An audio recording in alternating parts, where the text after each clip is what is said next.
Mesdames, Messieurs, toute la technique de Zouk TV, bonjour. Aujourd'hui, on a l'immense plaisir de recevoir M. Nicaise Moroz, conseiller exécutif à la CTM, qui nous a honorés, qui a répondu favorablement à notre invitation. Et vous avez raison, vous êtes dans l'émission Écoutez pour comprendre. Et nous allons lui permettre de vous expliquer certains éléments. Et après, vous pourrez nous dire que vous avez compris. Ou s'il manque des choses, il suffit de nous les signaler. Monsieur Nicaise Moroz, bonjour. Bonjour aux téléspectateurs, à tous ceux qui nous regardent et nous écoutent. Merci à Zouk TV de me permettre ainsi de m'exprimer. Je remercie d'autant plus qu'il s'agit, comme ça vient d'être dit, d'une émission d'explication. Avec Zouk TV et Florent Grabé, on a le temps d'expliquer les choses, d'expliquer un peu comment ça se passe et les mesures qui sont préconisées. J'espère qu'on va beaucoup parler d'agriculture au titre de mes activités à la CTM, qui est mon actualité, qui n'est pas seulement l'actualité du pays, mais on ne peut pas tout aborder. Et je remercie vraiment Florent Grabé et Zouk TV de m'accueillir là dans cette émission. Tout le plaisir, c'est un plaisir partagé, tout le plaisir pour nous. L'essentiel, c'est de laisser parler notre interlocuteur. C'est un dialogue. Ce n'est pas un combat coq, ce n'est pas un combat gueule. On laisse parler. Et pour cela, j'apprécie cette émission. Merci encore. À chaque fois que je suis invité, je viens. Monsieur Moroz, l'actualité, on vient de terminer le salon de l'agriculture. Et pour beaucoup, on regrette l'absence de la Martinique, du stand Chambre de l'agriculture Martinique. D'abord, ce n'est pas la première fois. C'est pas la première fois que ça arrive qu'il n'y ait pas de stand de la Martinique au salon. Deuxièmement, cette année même, 2025, la Martinique n'est pas la seule région, le seul département, région, à ne pas s'être présenté au salon. Il y en a pas mal. Il y a de grands départements très agricoles de France qui n'y sont pas allés parce que le salon, ça coûte cher. Ça coûte cher, oui. Et pour nous, ça coûte encore plus cher que pour eux. Hein? Et donc, il y a des choix à faire. Le choix pour cette année, ça a été de ne pas y aller. Ça ne veut pas dire que la Martinique n'y retournera pas. Mais fondamentalement, au-delà de cela, il faut se poser aussi la question essentielle qui est de savoir quel est le retour sur investissement pour un salon de l'agriculture. Il y a beaucoup de fonds engagés pour une participation de la Martinique. Au niveau institutionnel, je parle, hein, c'est entre 300 et 400 000 euros. Pour une participation du Lot-et-Garonne, je lisais ça, c'est à peu près 100 000. Vous voyez, c'est pas du tout les mêmes réalités. Et ça a encore moins de sens. Et je le dis franchement, à un moment donné, il faut se poser la question de là où nous mettons l'argent public. Nous allons au salon, c'est bien d'y être. Ça crée, c'est essentiel, certainement, c'est important pour la Martinique, c'est-à-dire ça peut être un élément d'attractivité pour le territoire, pour la destination Martinique, mais pour l'agriculture elle-même, il y a une question à se poser sur le retour sur investissement. C'est important peut-être pour ceux qui se vendent en France, mais nous avons pour politique essentielle de renforcer les agriculteurs et la production destinée au marché interne. Donc je ne dis pas qu'il ne faut pas aller au salon, mais le fait de ne pas y être, c'est pas ça qui va changer quoi que ce soit dans la vie des agriculteurs qui en ce moment ont un besoin de soutien. Et c'est ça c'est sur cela qu'il faut qu'on se concentre. Le moment viendra ou reviendra quand on aura reboosté l'agriculture et les agriculteurs, qu'il y ait le besoin d'y retourner, peut-être dès 2026. Mais n'empêche que le fait de ne pas y aller, je le redis, nous ne sommes pas les seuls. Il y a une bonne dizaine de départements qui ne se sont pas présentés au salon parce qu'il y a un effort financier que l'État demande à l'ensemble des régions de France. Et il y a des régions qui ont arbitré en disant on ne peut pas y aller, on nous réduit. Bon, ben écoutez, il y a des dépenses qui ne sont pas essentielles, dont celle-là. Et puis rappelez que le salon, c'est une organisation privée. Hein. Il faut que les gens le sachent. Hein. C'est pas une organisation publique. C'est une société privée qui organise le salon. Donc le fait d'y aller, et ça coûte très cher. Le mètre carré de stand au salon coûte très cher. Donc tout cela mis bout à bout amène à réfléchir avant de pouvoir prendre cette décision. En ce moment même, jusqu'à maintenant, la Chambre a encore une dette du salon 2023. Vous comprenez? Donc il ne faut pas faire les fous, il faut savoir ce qu'il y a à gérer. Je ne m'exprime pas pour la Chambre parce que je ne suis plus le directeur de la Chambre d'agriculture à ce jour, mais je dis ce que je sais par rapport au salon de l'agriculture, par rapport à ce que j'ai connu du salon de l'agriculture. D'accord? Actuellement, notre agriculture est en grande souffrance. Oui. Souffrance climatique, toutes sortes de souffrances. Et on entend même la canne en ce moment, tend à donner la bonne production. Absolument. Il y a la souffrance qui est certainement due à la technique, au climat, hein, qui s'affirme de plus en plus d'ailleurs. Hein. On voit bien que les agriculteurs ont du mal à produire, pas parce qu'ils n'ont pas mis en terre, hein, c'est parce qu'ils mettent en terre mais ils ne récoltent pas. Et ça concerne toutes les productions. Toutes les productions. Toutes les spéculations sont concernées. Absolument. Et il y a ce type de souffrance-là, mais il y a aussi le type de souffrance qui concerne l'accompagnement, le fait d'être pris en compte ou pas dans le cadre de la politique agricole officielle. Et ça, c'est un autre type de souffrance qui concerne la plupart de nos agriculteurs. Et les deux réunis, ça crée de la démotivation, ça crée des situations dramatiques au niveau des agriculteurs et ça entraîne la disparition de bon nombre d'exploitations agricoles. À ce propos, nos petits hommes gris de Paris, quel est leur comportement par rapport aux fonds européens, différents fonds qui sont proposés, nous entendons régulièrement au journal télévisé ailleurs, qu'on donne de l'argent? Oui, tout à fait. On entend souvent ça. On entend même dire on donne de l'argent qui repart. Bon, je peux prendre beaucoup de recul par rapport à ça, parce que ça, c'est un discours accusatoire qui, justement, pour moi, hein, de mon point de vue, c'est un discours qui doit éviter de poser les problèmes fondamentaux. On vous donne de l'argent, comme on n'utilise pas, encore faut-il qu'on sache à qui on donne l'argent, pourquoi on donne l'argent et comment on donne l'argent. Bon, et puis, il faut dire aux gens quand même que la Martinique ne reçoit pas plus que les autres régions européennes. Nous sommes régions administrées par l'Europe et nous faisons partie de la politique agricole commune. Et la politique agricole commune, qui est une intervention majeure de l'Union européenne, concerne nos agriculteurs comme elle concerne ceux de l'Italie, du Portugal ou d'ailleurs, que sais-je. Vous comprenez? Donc, dans le revenu agricole de nos agriculteurs, ce que nous recevons de Bruxelles pèse beaucoup moins que ce que reçoivent en moyenne les agriculteurs des régions européennes. Donc, il ne faut pas, sur ce point-là, je ne suis pas de ceux qui pensent que nous sommes une agriculture subventionnée. Elle n'est pas plus subventionnée que les autres. Par contre, l'usage que nous faisons des fonds qui sont dédiés à nos agricultures, l'usage que les petits hommes gris, c'est comme ça qu'ils sont appelés là, pour dire, c'est bien compris, ce sont c'est la superstructure administrative de Paris, c'est bien ça. On est d'accord.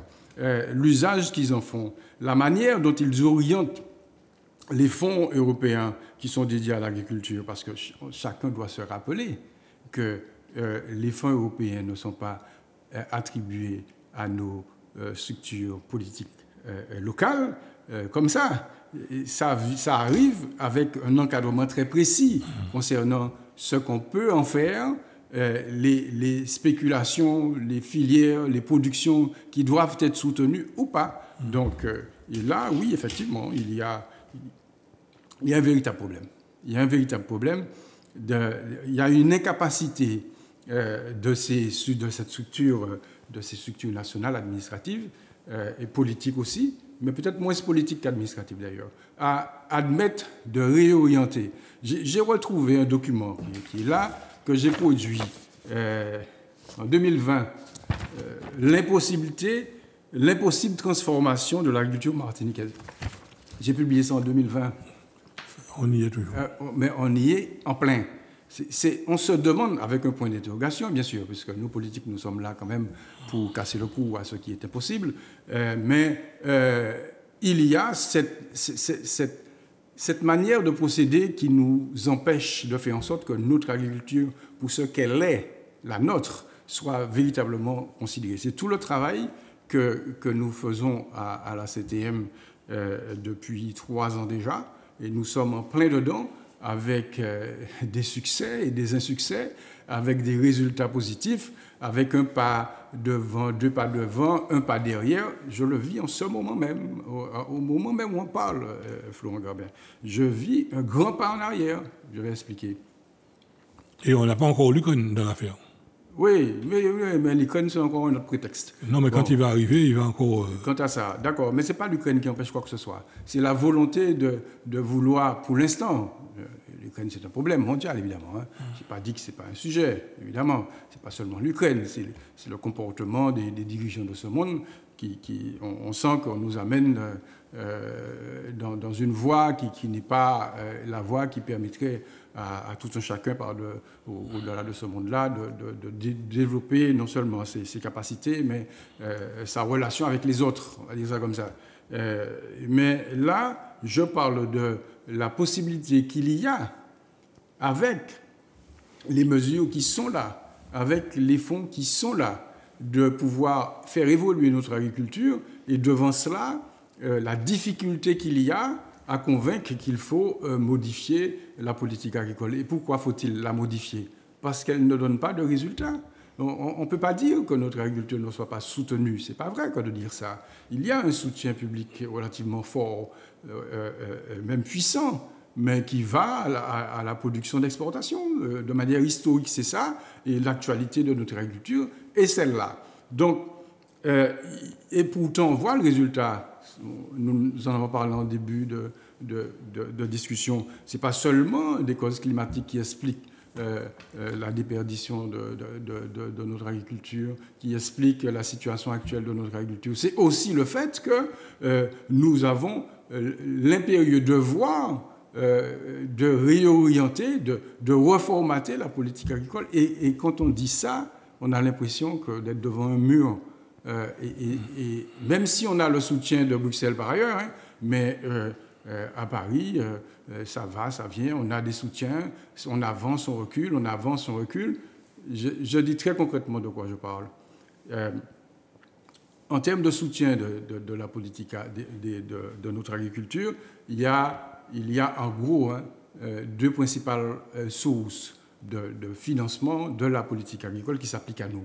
Il y a d'un côté l'aide à l'investissement, en gros, si vous voulez, le FEADER, les fonds européens dont on parle souvent ici, et puis il y a le POSEI, dont on parle beaucoup maintenant, dont on a, à aucun niveau politique, avant que nous soyons à la CTM, on n'a jamais parlé de POSEI. C'était laissé à la charge des filières et des lobbies. Ils avaient les mains libres pour gérer cette affaire. Donc, ils ont géré à leur avantage, ce qui est normal. On ne peut pas leur reprocher. Maintenant, il faudrait qu'on arrive à gérer, non pas à l'avantage d'un petit nombre, mais à l'avantage de l'intérêt du plus grand nombre. C'est ce que nous essayons de faire. Et nous sommes confrontés à des blocages. Je prends l'aide du POSEI. Hein? Je ne vais pas entrer de nouveau, sauf si la question est posée tout à l'heure, je vais détailler, mais je ne vais pas rentrer de nouveau dans le détail des mécanismes de financement de notre agriculture par le POSEI. Le POSEI, c'est le soutien aux revenus qu'obtiennent tous les agriculteurs d'Europe. Hein. C'est pas que nous. Mais il se trouve que nous avons un soutien qui est basé sur un fonds spécifique pour les régions ultra-périphériques, c'est-à-dire les régions de France d'outre-mer, les RUP en général, les régions d'Espagne d'outre-mer, les régions du Portugal d'outre-mer.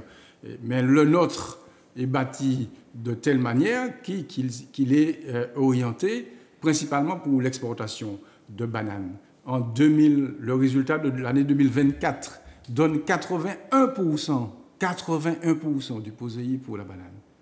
Voilà. Et tout le reste, il y a la canne, il y a l'élevage, il y a la production végétale, et puis il y a l'importation de produits nécessaires à la fabrication d'aliments notamment. Donc tout le reste représente moins de 20%. Donc il y a une difficulté à ce niveau-là. Une difficulté qu'il faut lever. Et ça, c'est une décision politique. Alors qui justement doit lever ça? Mais le POSEI, c'est une mesure européenne. L'Europe est en relation, en discussion avec l'État membre. L'État membre, c'est la France, ce n'est pas la Martinique. D'accord? C'est la France. Donc, pour réformer tout ça, il faut que la France présente une demande de réforme à Bruxelles. Demande de réforme que nous avons préparée ici, au niveau de la CTM. Demande de réforme que nous avons proposée, préconisée. Nous avons suivi tout le processus de validation au niveau local. Ça a été validé localement au niveau de l'administration décentralisée, au niveau de la direction de l'agriculture de la forêt, de la préfecture, au niveau du COSDA, qui est une structure qui regroupe à la fois les fonctionnaires, les administrations de l'État et les administrations locales des collectivités territoriales, mais aussi les agriculteurs, les représentants agriculteurs et d'autres représentants de structures telles que les structures qui s'occupent d'environnement, etc.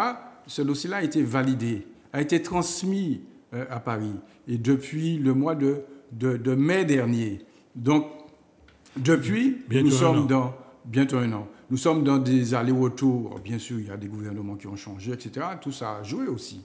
Mais très récemment, et on a reçu l'information, nous disons que, alors que le Premier ministre actuel a tranché en disant oui, on transmet cette demande de réforme de la Martinique. La Martinique, puisque les autres n'ont pas encore suivi. On transmet cette demande de réforme de la Martinique qui consiste à mettre en place non pas un système de soutien lié au volume produit, mais un système de soutien forfaitaire qui est lié au fait de produire pour le marché interne selon des méthodes qui protègent l'environnement, qui soient une agriculture durable. Donc, ce système-là est fortement encouragé par Bruxelles, par l'Union européenne, si vous voulez. Parce qu'on sort du système volumétrique qui encourage l'agriculture conventionnelle, qui encourage une agriculture intensive. Forcément, on vous aide en fonction du volume produit. Donc ça encourage deux choses. Ça encourage ceux qui ont beaucoup de surface et ça les encourage, ceux qui ont des surfaces, à faire de l'agriculture conventionnelle, intensive sur ces surfaces. C'est ça qu'on a. Donc, il faut arriver à faire évoluer les mécanismes de cette politique agricole pour qu'enfin, on ait une politique agricole qui introduise, quand on dit politique, ce n'est pas un bien grand mot, des mesures de soutien. C'est tout simple. Qu'on nous dise, voilà, il y a 100, sur les 100, il y a 30, 40, 50 pour ceux qui font de la production agricole destinée au marché interne sur un modèle agro-écologique. Je n'ai jamais dit que la production destinée au marché interne n'était pas aidée. C'est aider à... quand vous avez 96 millions pour la production de bananes, à côté, pour la production végétale destinée au marché interne, c'est 4 millions et demi. Donc, ça n'a rien à voir en termes de proportion. Il faut un plus grand soutien. On n'a jamais dit qu'il ne faut pas exporter de la banane. On n'a jamais dit ça. Mais quand on attribue une enveloppe initiale pour produire 240 000 tonnes et qu'on n'en fait plus que 120 000 et on maintient l'enveloppe initiale, il y a un hic en quelque part. Donc, il nous faut vraiment collectivement faire avancer ce débat-là et arriver à un résultat. Eh bien là, alors que le Premier ministre actuel... le ministre actuel a tranché en faveur de cette réformette, 2 millions sur 120, une réformette, oui, pour soutenir les petits agriculteurs livrant le marché interne selon un système agroécologique. C'est-à-dire l'agriculture associée, le jardin créole, en gros, si vous voulez. En gros, j'ai dit. On apprend que le dossier n'est toujours pas transmis à Bruxelles, à ce jour, alors qu'on avait dit que ça serait transmis, parce que l'ASP, qui est l'agence de paiement de l'État, dit non, moi je ne vais pas rentrer dans ce système, moi je vais rester sur le système volumétrique. Alors que la politique agricole commune est une politique, les fonds servis aux agriculteurs en Europe sont servis sur la base surfacique. Ce n'est pas volumétrique. Ce n'est pas en fonction du volume produit. C'est en fonction de la surface mise en culture ou non. Vous comprenez? L'Europe a cherché à verdir sa politique agricole. Et le seul élément de la politique agricole européenne qui n'a pas été verdi, c'est notre POSEI, qui reste attaché au système volumétrique, c'est-à-dire en fonction du volume produit, qui encourage l'agriculture intensive. Je ne vais pas revenir sur la chlordécone, mais tout ça, c'est le même débat. Donc il nous faut faire en sorte de faire évoluer tout cela, et on est en plein dedans avec les petits hommes gris. Heureusement qu'il y en a qui comprennent, qui nous soutiennent. Ils ne sont pas tous opposés à ça, évidemment. Mais il y en a qui font blocage. Parce que, je ne sais pas, soit par confort intellectuel, soit par habitude, soit parce que leur logiciel ne comprend pas ce qu'on dit. Leur logiciel intellectuel et leur logiciel informatique ne comprend pas ce qu'on dit, et ils bloquent. Parce qu'on dit qu'il faut faire évoluer la manière de soutenir notre agriculture et faire en sorte que les petits agriculteurs qui produisent déjà de manière agroécologique, qui produisent pour le marché local, qui produisent des produits qui sont attendus par le consommateur, eh bien, eux aussi, ils doivent être soutenus. On ne peut pas continuer comme ça avec un modèle agricole où seul moins d'un quart des agriculteurs perçoivent le soutien aux revenus. Et puis après, on dit qu'ils disparaissent, après on dit qu'il n'y a pas assez de production. Mais bien évidemment. Mais il y a une répercussion sur le consommateur. Absolument. Il y a forcément une répercussion sur le consommateur, il y a forcément une répercussion sur l'économie de la Martinique, il y a forcément une répercussion aussi sur nos habitudes alimentaires. Parce qu'on reproche aux consommateurs de changer d'habitude alimentaire. Mais s'ils ne trouvent pas le produit local. Ou s'ils ne le trouvent pas. Dernièrement, on a proposé un kilo de citron 9 €. Oui. Moi, j'en ai de moins. Oui, mais s'il n'y a pas de citron terre, oui. La rareté fait le prix. Non, mais c'est une revendeuse qui 9 €. Oui, non, mais tout à fait. Moi, je dis merci, madame. Mais Florent Grabin, ce sont des principes économiques. Si le produit, la rareté fait le prix. D'accord? Vous pouvez tourner dans tout sens sous lit. Si vous parlez, on est plus consommateur, plus de demande que d'offres, puis il y a remonter. Vous comprenez? Donc, si on a une offre suffisante, puis il y a redescendre. Bon, maintenant, les agriculteurs, pour qu'ils produisent, ils n'ont pas qu'à travailler pour faire mon plaisir, ils n'ont qu'à travailler pour gagner la vie. Donc, ce qui est normal, chacun de nous travaille pour gagner sa vie. L'agriculteur aussi. Et dignement. D'accord? Dignement. Donc, si il n'y a pas suffisamment d'incitation à produire, ils ne produisent pas. Si ça lui coûte plus cher de produire que de ne pas produire, il ne produit pas. Mais c'est naturel, c'est normal, c'est même salutaire. Pourquoi un agriculteur ira produire à perte? Alors, les aides existent parce que, justement, à un moment donné, en Europe, comme ailleurs dans le monde d'ailleurs, dans les pays développés, il y a partout un soutien à la production. Nous avons la possibilité d'en bénéficier. Nous en bénéficions. La difficulté que nous soulevons, c'est qu'il y a un déséquilibre dans les bénéficiaires. Il y a un déséquilibre dans les bénéficiaires en termes de produits soutenus et il y a un déséquilibre dans les bénéficiaires en termes de modèles agricoles soutenus et de type d'agriculture soutenue. C'est tout ça qu'il faut remettre à plat. Il ne s'agit pas de faire une révolution. Je vous dis, on a proposé une réformette. Même la réformette est combattue. J'ai du mal à comprendre cet égoïsme d'une partie des gens qui, soi-disant, sont là pour l'économie de la Martinique. J'ai du mal à comprendre cet égoïsme qui est que c'est seulement quand nous, on va s'investir pour la production locale, qu'on va demander une augmentation de l'enveloppe. Ou alors on demande une augmentation de l'enveloppe en disant qu'il faut que ça aille toujours sur le système volumétrique, c'est-à-dire que ce sera à la tonne produite et non pas au fait de produire comme c'est le cas en Europe. Donc, ça sera toujours les mêmes qui seront soutenus. Mais nous disons non. Nous disons que bouge tout le monde fan et que tout le monde en y doit parce que nous, tout l'avons payé l'impôt européen. Donc, c'est sur ça que l'on est. Et j'espère, vraiment, j'appelle de mes voeux, vraiment, qu'on arrive à faire en sorte de faire évoluer ce système. Parce que c'est là que se trouve l'avenir. Pardon, cette évolution, elle est locale ou elle est Comment? Cette évolution. Nous la proposons local. localement. Nous la proposons localement. Les autres outre-mer sont en observation. Il y a attendre ouais, si nous pas réussi, si nous pas réussi. On s'est engagé, nous la Martinique, la CTM, on s'est engagé à réussir évidemment. Il y a des agriculteurs qui attendent que ça, qu'on arrive à faire en sorte de faire évoluer ce système. Mais c'est ça l'avenir. L'avenir, ce n'est pas le système conventionnel qui nous a amené droit à l'échec. Sinon, ça serait un vice-succès.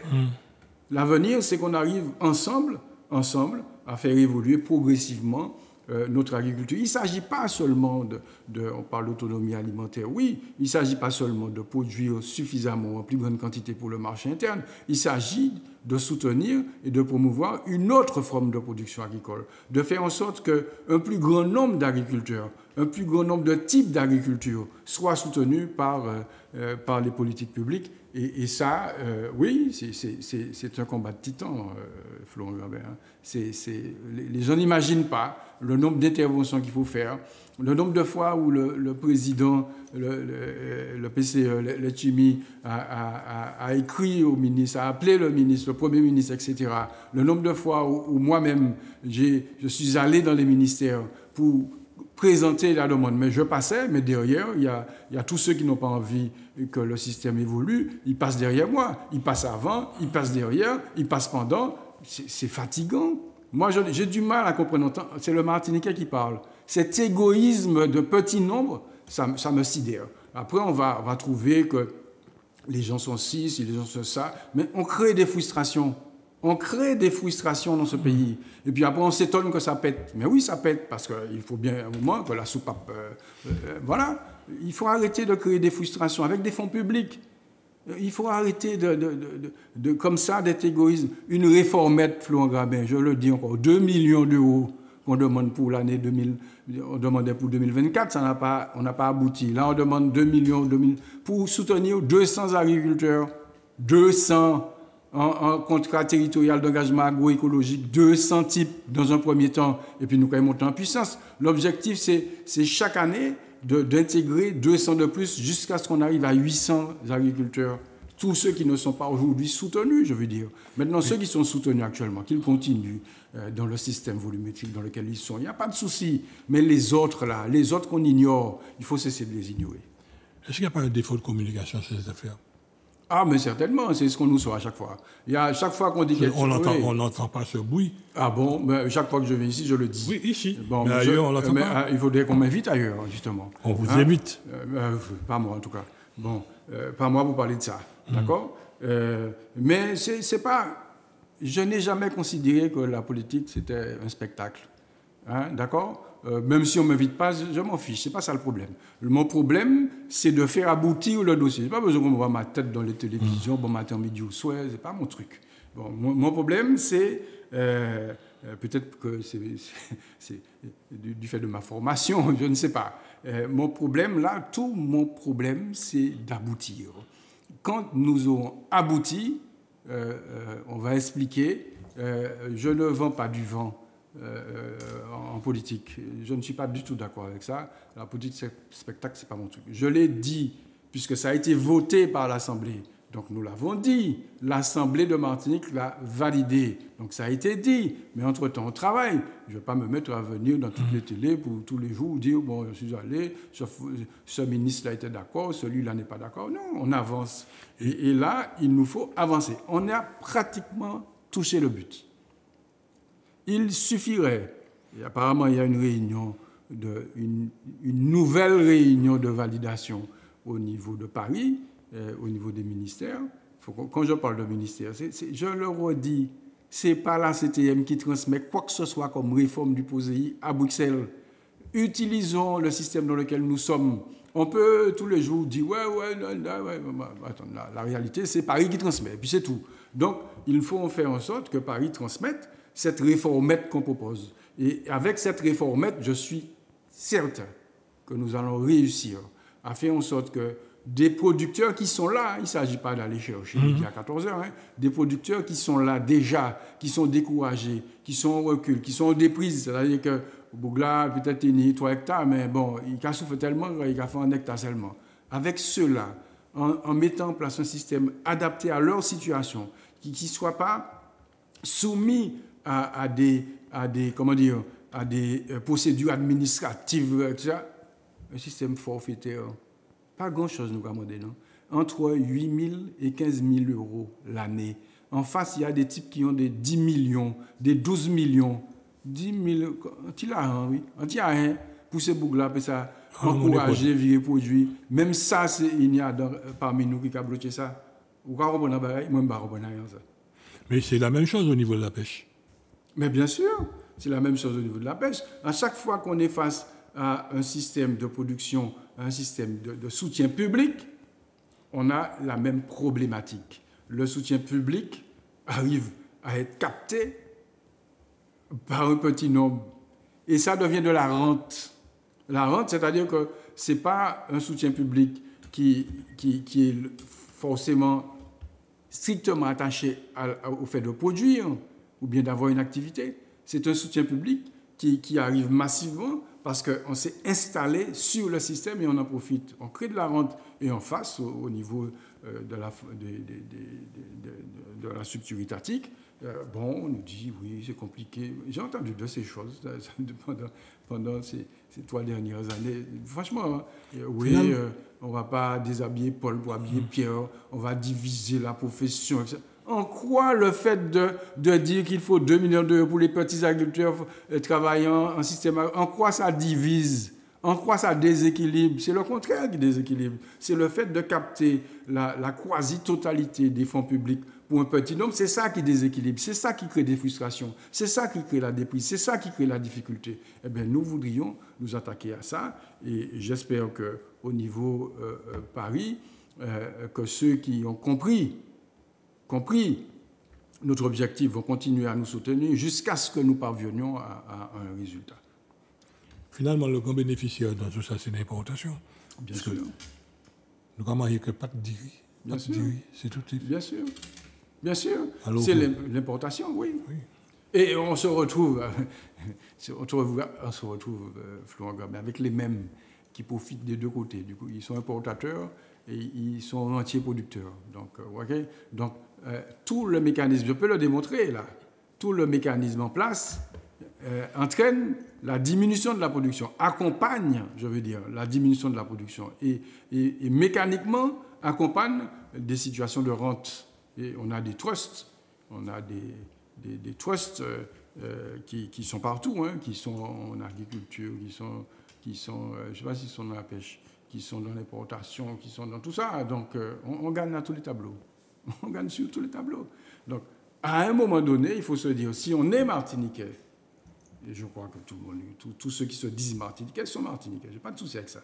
Si on est martiniquais, on doit se dire qu'à un moment donné, il faut aussi qu'on essaye de participer à une évolution de tout ce qui, du point de vue économique, social, environnemental, de tout ce qui a été fait jusqu'à maintenant et corriger ce qui doit être corrigé. Je ne dis pas que ce qui a été fait n'est pas bon, encore une fois.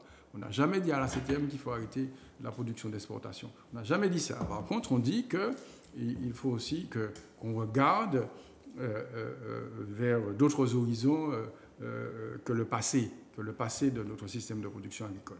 Mais le consommateur, dans tout ça, il a un rôle d'arbitre. Absolument. Il doit se dire, mais non, attendez, nous pouvons produire ça ici, pourquoi nous ne pouvons pas importer ça? Quand on voit, par exemple, des fois on va dans les rayons, on voit un fruit qui a fait 8500 km, ce que ça coûte par rapport à un fruit qui a fait 28 km, on s'interroge.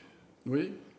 On s'interroge. Alors, on a la capacité, la Martinique a la capacité de produire.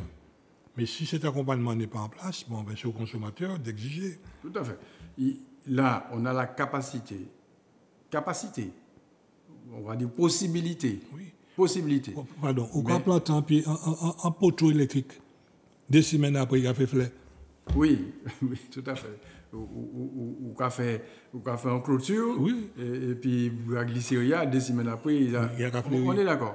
Mais tout pousse, Le problème, ce n'est pas de faire pousser. On interne ici. Oui, tout à fait. Non, mais tout pousse.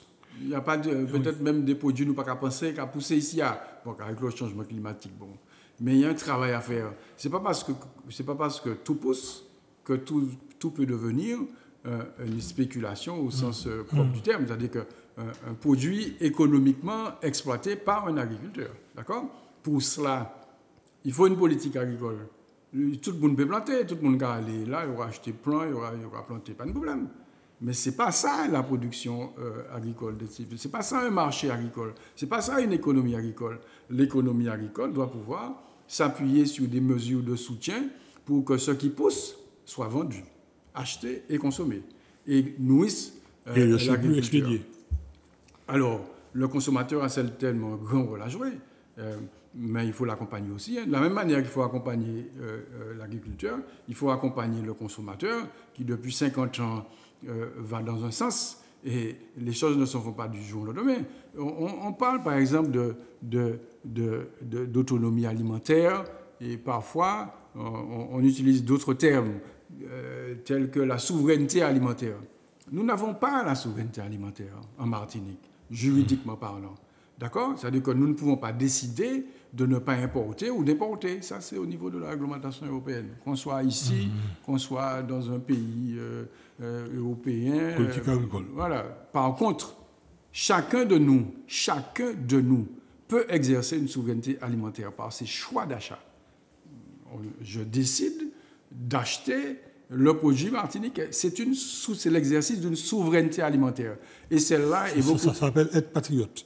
Ah, je ne sais pas. Dans le vrai sens noble du terme. Dans le sens, oui. En tout cas, on exerce, on décide. Oui. Mais c'est beaucoup plus rapide à exercer cette souveraineté alimentaire-là que d'attendre une évolution institutionnelle qui va faire que la Martinique pourra décider ou non d'importer ou non tel ou tel produit. Le temps d'y arriver, tout agriculteur à mort. Donc, on peut y aller. Il faut accompagner l'agriculteur, il faut accompagner le consommateur.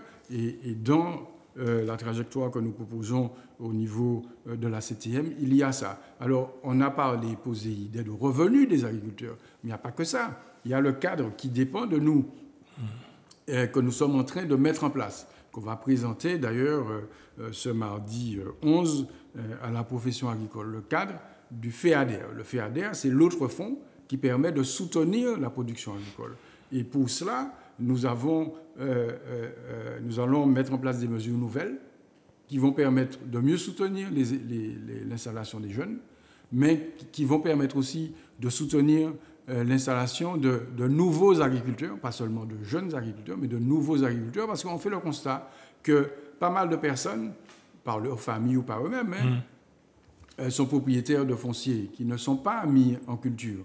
Alors, nous disons qu'ils pourraient louer ou vendre à des agriculteurs, mais ils ne le font pas massivement. Donc il faut les encourager à produire dessus. Nous aurions pu décider de mettre en place des mesures, des pénalités fiscales pour les inciter à faire, mais nous n'avons pas la main sur la fiscalité. La seule fiscalité sur laquelle nous ayons la main en Martinique, quand je dis nous, ce n'est pas ni moi, ni Florent Grabin, c'est la Martinique, c'est l'octroi de mer, c'est combattu. Donc, fiscalement, bientôt, il n'y aura plus rien. Donc, il y a peut-être une autre manière de faire qui est en utilisant la possibilité que nous offre la réglementation européenne et le plan national stratégique, parce que tout ce que nous décidons là est encadré, et cadré même. On ne peut pas faire ce qu'on veut. On doit entrer dans le cadre national et dans le cadre européen. Et il y a la possibilité de soutenir le nouvel agriculteur. Ben, nous allons proposer des mesures de soutien avec des dotations et puis un soutien préférentiel pour ceux qui, aujourd'hui, ont de la terre au sein des familles. Ils ne peuvent pas louer, ils ne peuvent pas vendre. OK, d'accord. Bon, d'accord. Au-delà du droit de préemption de la SAFER, on a cette situation où on a 15 000 hectares en friche.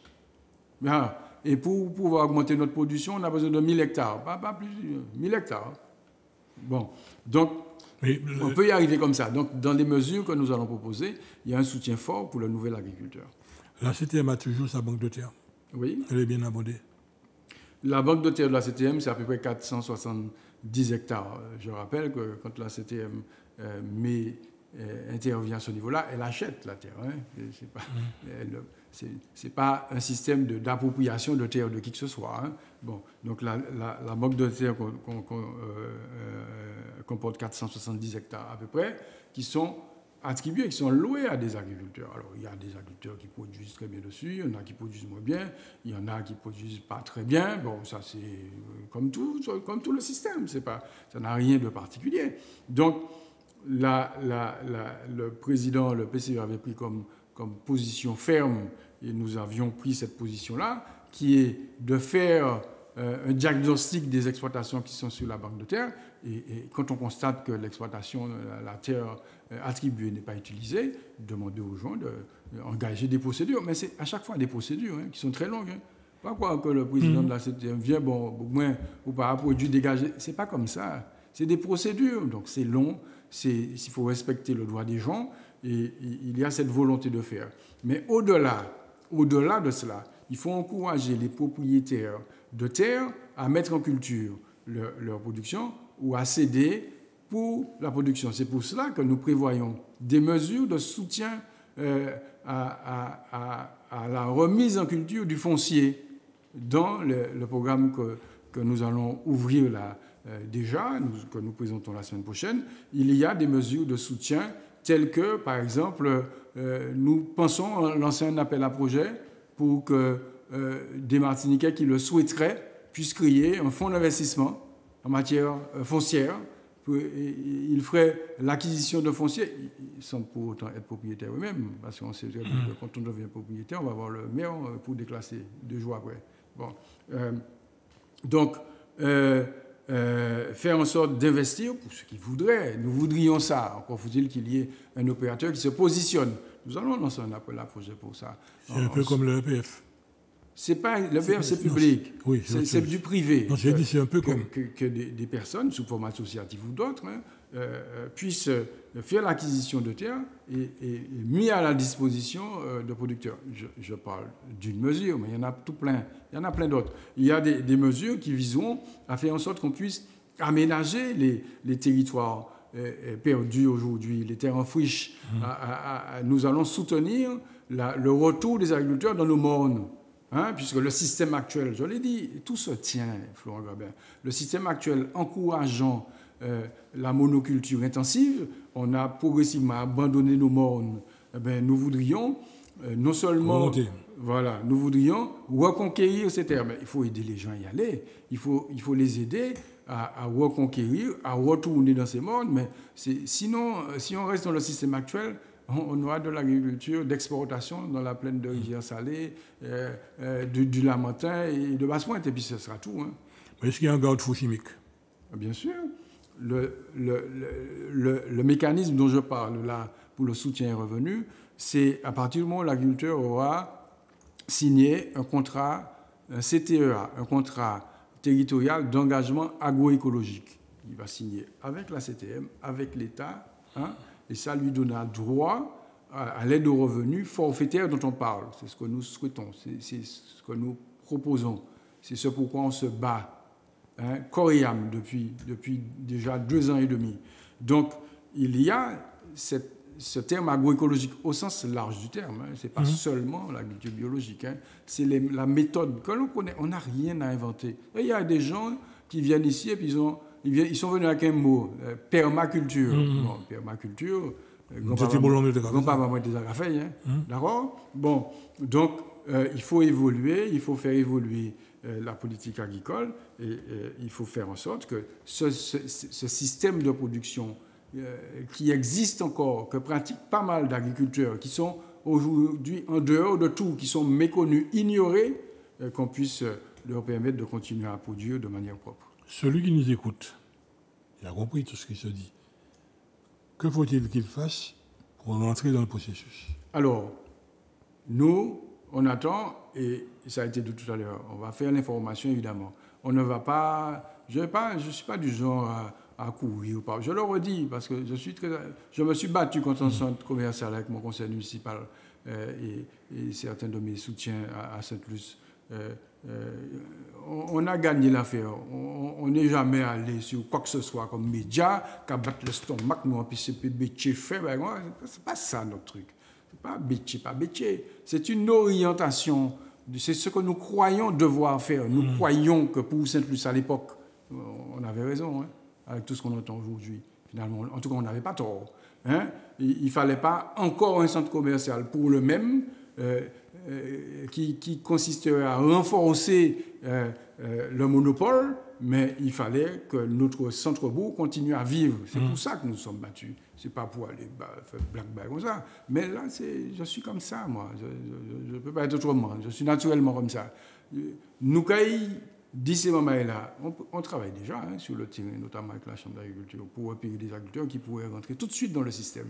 Une fois que Bruxelles aura dit oui, le lendemain, nous savons qui a signé un contrat territorial. Nous avons discuté, puis certains agriculteurs, nous avons fait rentrer dedans pour y payer ça ni en aide aux revenus forfaitaires qui correspondent à leur situation à eux, alors que la politique agricole actuelle voudrait les faire rentrer dans un moule qui ne correspond pas à ce qu'ils peuvent, à la situation qu'ils connaissent sur le terrain. Est-ce qu'il y a place pour celui qui veut faire de la reconversion? Bien sûr.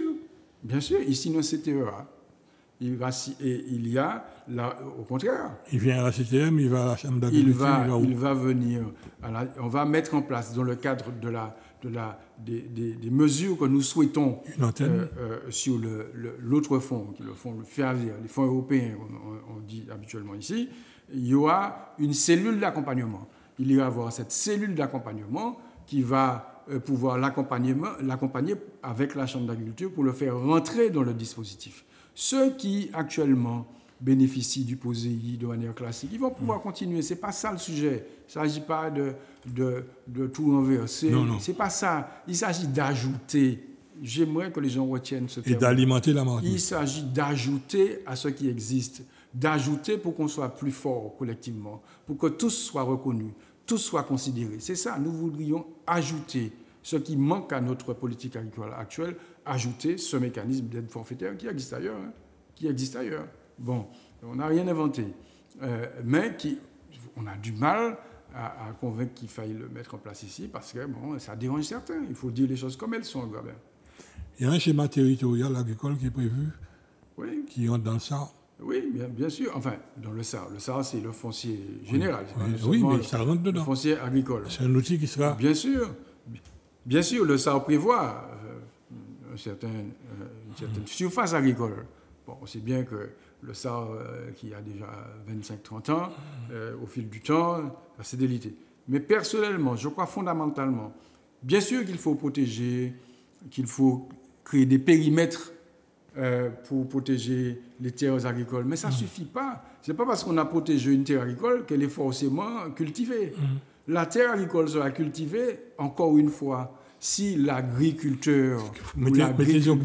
Oui, si l'agricultrice ou l'agriculteur a intérêt au sens noble du terme, comme ça, tu l'as dit tout à l'heure. Si le type ou la femme peut gagner sa vie, il y fait. Et c'est pour ça qu'il y a des politiques agricoles. Et c'est pour cela, c'est pour faire en sorte que les terres agricoles qu'on veut protéger, tant mieux. Et je redis, protéger ne suffit pas. Il faut aménager, il faut des chemins d'accès, il faut toutes les commodités qu'il faut pour une production agricole, il y a beaucoup qui bougent l'électricité, ou bien solaire, on va pas connaître. Et puis, il faut encore une fois qu'il gagne sa vie. Si vous dites à quelqu'un d'aller produire dans les mornes, de retourner comme on faisait avant dans les mornes, mais le type, il ne s'en sort pas. Il ne s'en sort pas. Donc, pour qu'il s'en sorte, il faut l'accompagner. Mais grand Dieu, mais pourquoi faut-il que ce soit seulement les plaines? Ça aurait dû être le contraire. Mais ce n'est pas alors en plaine pour ni de l'eau, ni de la rivière qui a traversé les propriétaires, pour plier là. C'est le contraire qu'on doit faire. Donc, on ne dit pas qu'il faut tout renverser, mais il faut mieux soutenir. Les types qui font de la canne en ce moment, il y a beaucoup de difficultés à sortir de la canne. Maintenant, si on veut produire de la canne, il faut au moins 20 hectares.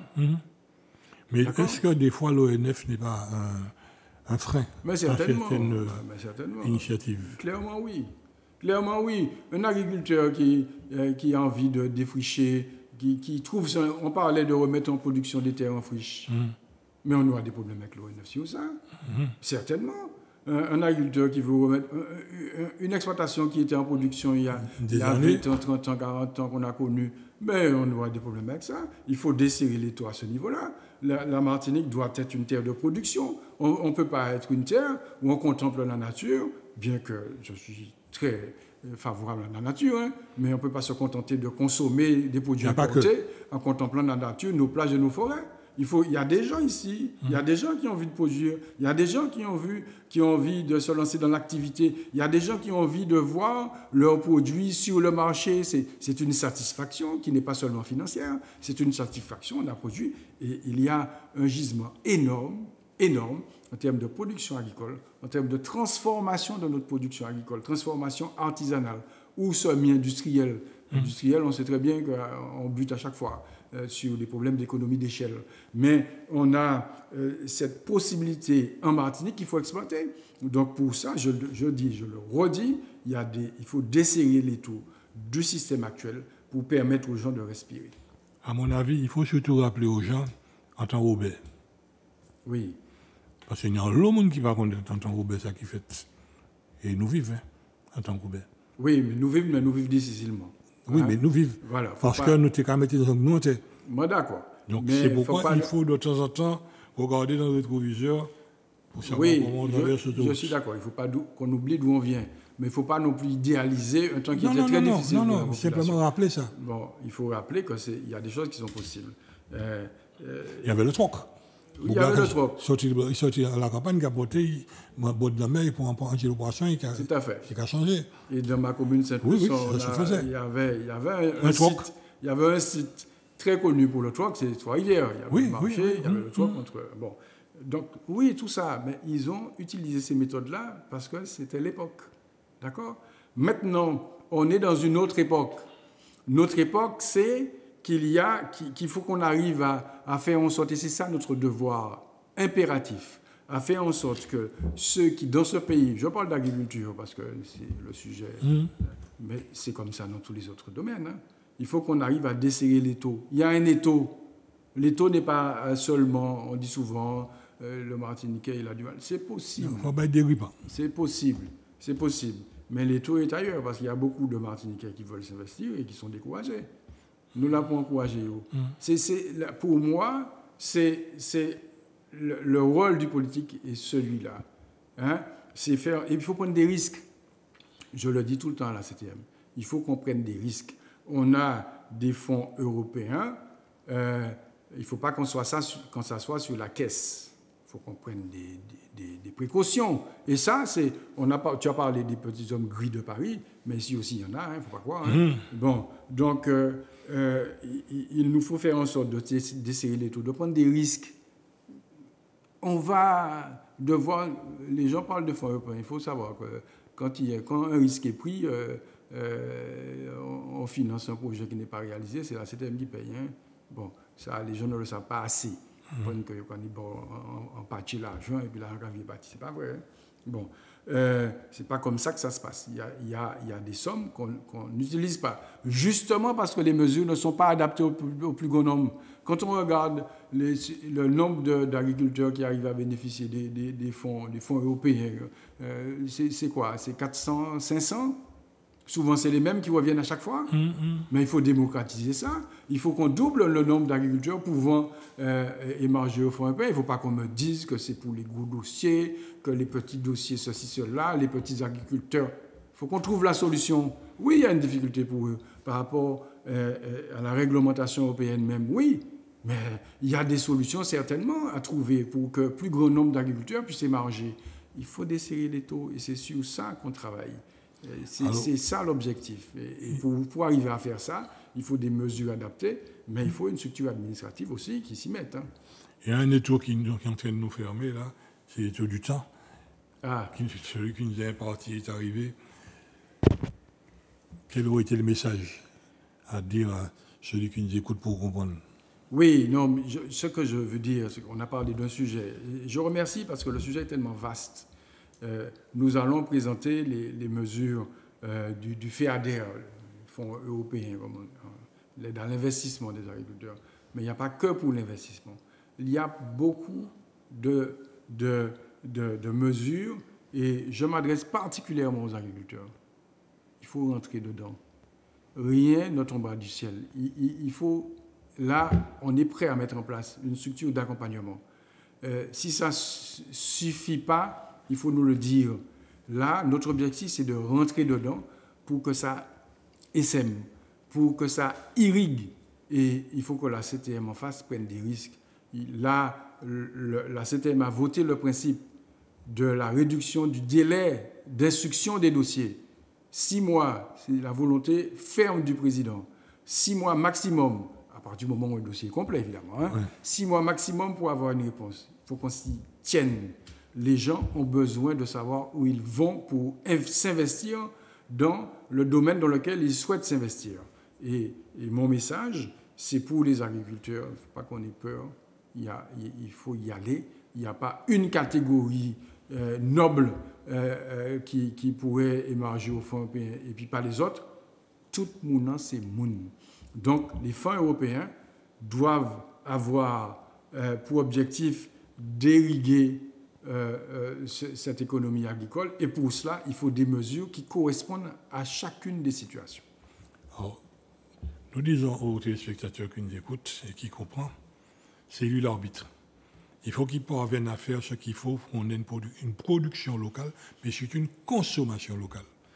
Il n'y a que comme ça seulement qu'on va pouvoir sauver la mise. Merci encore de nous avoir écoutés.